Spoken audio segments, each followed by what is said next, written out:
retrouve aujourd'hui pour une nouvelle vidéo et c'est déjà la troisième vidéo du marathon du budget. Alors évidemment, j'espère que les deux premiers épisodes vous auront plu, vous auront aidé, vous auront donné des conseils que vous allez donc pouvoir mettre en application. Et donc aujourd'hui, nous allons parler des factures. Alors oui, c'est quelque chose que tout le monde déteste. Rien que d'entendre le mot facture, on a tout simplement envie de tomber là. Alors comment est-ce que ça se passe au niveau des factures? Ça, c'est vraiment un point qui est essentiel dans la gestion de budget, malheureusement. Et évidemment, avec les temps qui courent, l'augmentation du coût de la vie, etc., on ne fait que de recevoir des factures, évidemment, de plus en plus et de plus en plus cher. Alors trêve de plaisanterie, au niveau des factures, moi ce que je peux vraiment vous conseiller et vous inciter vraiment à faire, c'est de trouver une organisation pour éviter d'éparpiller tout simplement les factures. Alors ici, je vais vous expliquer un petit peu mon expérience à moi, comment je fais, comment est-ce que je m'organise au niveau des factures. Donc tout simplement, aussi bien mon mari que moi, nous allons à la boîte aux lettres, je veux dire comme la majorité des gens qui me regardent, enfin j'espère du moins que vous allez à la boîte aux lettres. Et donc du coup, une fois qu'il y a donc des factures, alors évidemment on sépare les publicités des factures parce qu'on reçoit, je sais pas chez vous, mais énormément de publicités qui n'ont rien à voir. Malgré que j'ai mis un autocollant comme ça, pas de publicité, on en reçoit quand même. Donc du coup, on sépare les publicités des factures.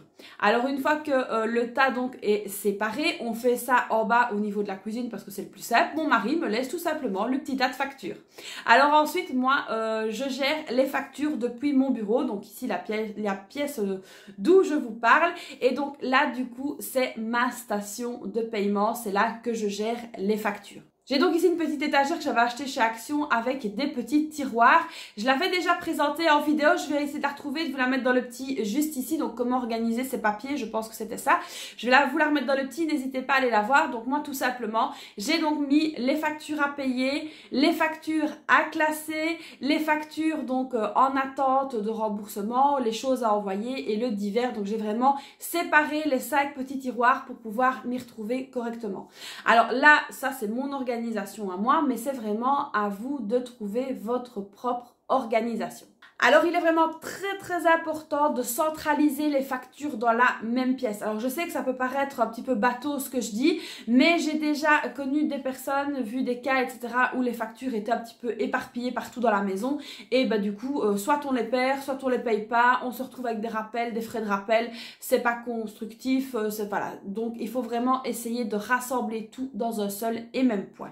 Alors, ce que vous pouvez également faire et ce que je vous conseille de faire, moi personnellement, une fois que j'ouvre donc l'enveloppe avec la facture dedans, j'inscris tout de suite, tout au-dessus de la facture, la date d'échéance et le montant que je dois payer. Alors vous allez me dire, oh, ça sert à rien, il est marqué dessus. Oui, c'est vrai, il est marqué dessus, mais moi j'ai vraiment besoin d'avoir ce visuel, de savoir combien je dois payer, pour quelle date. C'est vraiment très important de le noter. Comme ça me permet de classer du coup par date d'échéance les factures et du coup je sais ce que je dois payer en premier ou ce qui peut tout simplement attendre. Alors au niveau des factures, moi ce que je vous conseille, c'est de garder à disposition vos factures de l'année en cours. Donc moi qu'est-ce que je fais chaque année, donc fin d'année, vers le mois de décembre en général, je commence à archiver toutes les factures de janvier à novembre inclus. Alors j'ai des boîtes à archives, ce sont donc des boîtes cartonnées. J'inscris tout simplement l'année dessus et je mets toutes les factures dedans et ensuite je range ça dans le garage. Concernant les factures de l'année en cours, je les ai toujours ici à disposition. Dans un classeur, elles sont donc classées par date, pas par date de paiement, mais par date de facture. Comme ça, si on me dit, tiens, au mois de janvier, vous avez oublié de payer telle facture, moi, je sais aller voir dans mon facturier, comme je l'appelle. Je vais voir, je vais vérifier si la facture est bien payée. Et donc, moi, une fois que la facture est payée, je mets payé dessus en gros, en long et en large et je mets du fluo en plus. Comme ça, je suis sûre que la facture est payée. Donc, ça me permet du coup de retrouver plus facilement le paiement et de voir si effectivement la facture a été payée ou si c'est tout simplement la société qui déraille.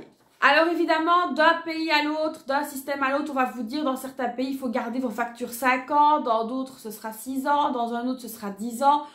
moi personnellement, et ça je parle vraiment pour moi, je les garde 5 ans. Une fois que les 5 ans sont passés, s'il y a vraiment des choses importantes comme par exemple l'entretien de la chaudière malgré qu'on ait une attestation, l'entretien de l'alarme ou des choses comme ça, ce sont des choses que je mets dans un petit classeur à part et que j'ai depuis 10 ans. Donc ça, je les garde vraiment précieusement. Sinon, le reste, honnêtement, après 5 ans, je m'en débarrasse. Alors maintenant, comment gérer les factures électroniques? Parce que c'est vrai que maintenant, beaucoup de sociétés commencent à envoyer des emails pour les factures. Alors moi personnellement, je ne suis pas très écolo, je l'avoue.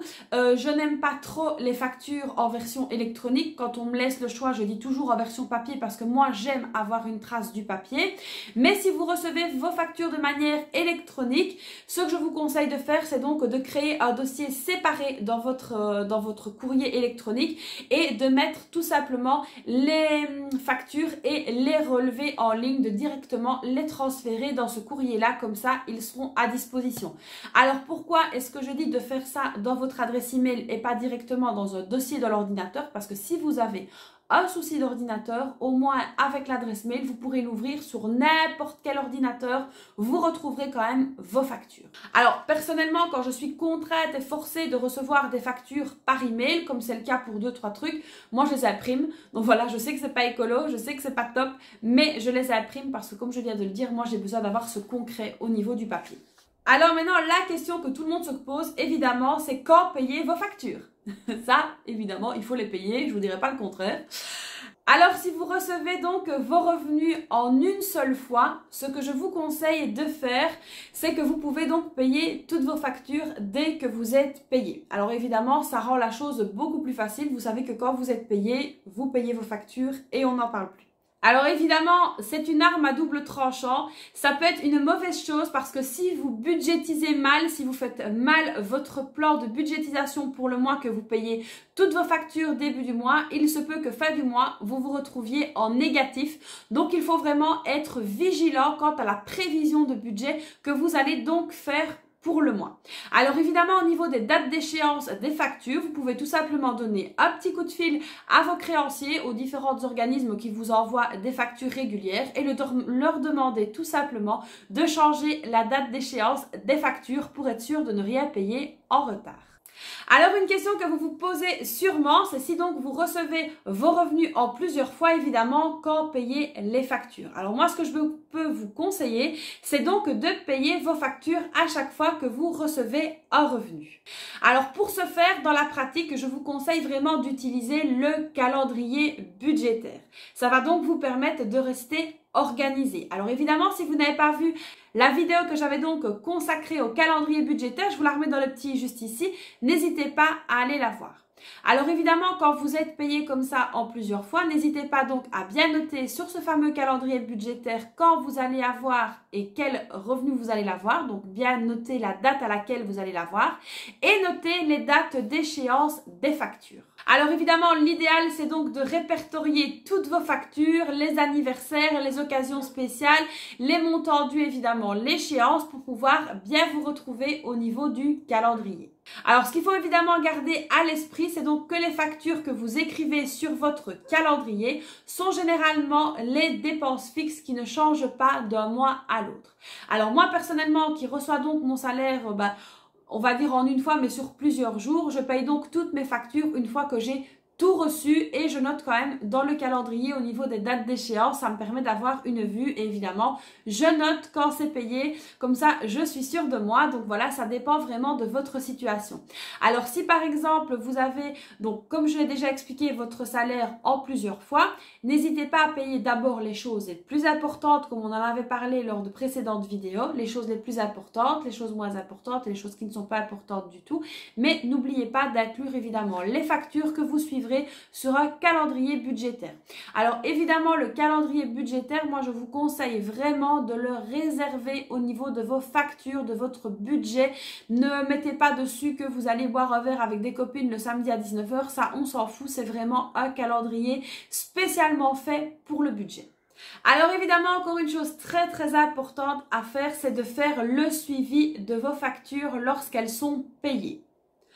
Alors moi, en plus d'ajouter mes factures donc sur le calendrier, j'aime bien aussi de savoir donc quand les factures sont payées, d'avoir un visuel. Donc avoir quelque chose que je peux regarder rapidement, qui me donne donc la tranquillité d'esprit, la zénitude comme on dit, et comme ça je peux également voir les factures qui me restent à payer. Alors dans le budget pour tous, vous avez donc un listing pour les factures récurrentes avec le mois, etc. si elles sont payées. Moi, c'est quelque chose que j'utilise vraiment beaucoup, c'est quelque chose qui me sert et c'est quelque chose qui me permet évidemment d'avoir, comme je l'ai déjà dit, l'esprit tranquille parce que je n'ai qu'à regarder sur ce tableau-là et je sais si la facture est payée. Alors, qu'est-ce que j'entends par là? Par exemple, mon assurance hospitalisation, je la paye une fois pour 3 mois. Donc, c'est une facture trimestrielle. Évidemment, une fois qu'elle est payée, je viens donc cocher dans le calendrier. Comme ça, je sais qu'elle est payée. Si évidemment, je me pose la question à matin, parce que moi, ça m'arrive très souvent de me lever le matin et de me dire, tiens, est-ce que j'ai payé tel truc? Il suffit que je prenne ce tableau et je vois si ça a été payé ou non. Donc voilà, et je vois un petit peu évidemment quand la nouvelle facture arrivera. Donc ça, c'est vraiment important à faire, sans oublier évidemment le fameux compte de provision de charges que je vous avais expliqué, où il y a toujours évidemment l'argent dessus pour pouvoir payer ces factures-là. Alors évidemment, la chose à faire, c'est donc de pouvoir planifier et surtout d'y penser les factures annuelles, semestrielles et trimestrielles. C'est vraiment très important et grâce à ce suivi de factures, vous allez tout de suite savoir quand vous devez payer telle chose. Alors là, je sais que vous n'y pensez peut-être même pas, mais lorsque vous n'avez pas assez d'argent pour couvrir une grosse dépense, une grosse facture ici, en l'occurrence, c'est généralement parce que vous avez eu l'argent, mais que vous avez tout simplement oublié de le mettre de côté pour justement pouvoir la payer. C'est donc ça la subtilité au niveau des factures que vous recevez une fois par an, une fois par 6 mois ou une fois par 3 mois. C'est qu'il est donc important de scinder mensuellement la facture, de le mettre sur un compte dit compte de provision, moi c'est comme ça que je l'appelle, et comme ça vous retrouverez directement l'argent pour pouvoir payer cette fameuse facture.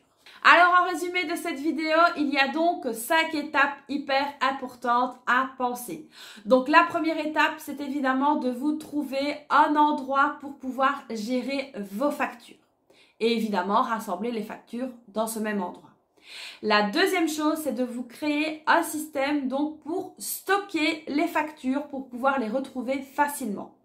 La troisième étape, c'est donc de faire un dossier séparé dans votre adresse mail pour les factures électroniques.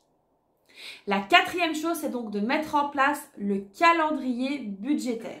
Et la cinquième étape, qui est de loin la plus importante, c'est donc de traquer et de vérifier les paiements de vos factures au fur et à mesure que vous les payez. Ça, je sais que ça peut être un peu chiant au début, mais c'est vraiment très important. Donc voilà, j'espère que la vidéo ici vous aura plu, vous aura également donné plein de conseils. J'espère que cette nouvelle vidéo va vous faire plaisir et donc va vous aider au mieux.